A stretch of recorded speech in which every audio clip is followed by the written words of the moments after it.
ఇప్పుడు మీరు చూడబోయే ఈ ప్రాపర్టీ విజయవాడ పోరంకి అండి. ఇది 200 feet road, inner ring road అని పిలువబడే రోడ్డుకి మూడో ప్రాపర్టీ అండి ఇది. ఈ రోడ్లో ఎదురుగా, ఈ ప్లాట్కి ఎదురుగా బ్రహ్మరా టౌన్షిప్లో కూడా వెంచర్ వేసి ఉన్నారండి. వాళ్ళదే విల్లాస్ ప్రాజెక్ట్ కూడా ఉందండి దానికి ఆపోజిట్లో. ఈ ఈ రోడ్లో వచ్చి, ఈ తార్ రోడ్లో బ్లూమింగ్డేల్ ఇంటర్నేషనల్ స్కూల్ కూడా ఉందండి. గేటెడ్ కమ్యూనిటీలు కూడా ఉన్నాయి ఈ రోడ్లో.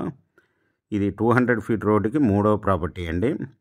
350 స్క్వేర్ యార్డ్స్ కలిగిన నాన్ లేఅవుట్ ప్లాట్ అండి. నార్త్ ఫేసు 40 అడుగుల రోడ్లు. ఇది రోడ్డు ఫేస్ వచ్చేసరికల్లా ప్లాట్కి 40 అండి. లోతు వచ్చేసరికల్లా 78.5. 350 గజాలు నాన్ లేఅవుట్ ప్లాట్ అండి. 40 అడుగుల రోడ్డు. ఇది గవర్నమెంట్ వాల్యూ వచ్చి 18,500 ఉందండి. ఓనర్ గారు వచ్చి 1 స్క్వేర్ యార్డ్ వచ్చి 22,000 రూపాయలు చెప్తున్నారు. నెగోషియబుల్. మీకు ఈ ప్రాపర్టీ వివరాలు డిస్క్రిప్షన్లో ఇవ్వడమైంది. అది చూసి మీకు నచ్చినట్టయితే స్క్రీన్ మీద ఉన్న ఫోన్ నెంబర్కి కాల్ చేయగలరు. మీకు ఈ ప్రాపర్టీ నచ్చినట్టయితే సబ్స్క్రైబ్ చేసుకొని లైక్ చేయండి, షేర్ చేయండి, కామెంట్ చేయండి.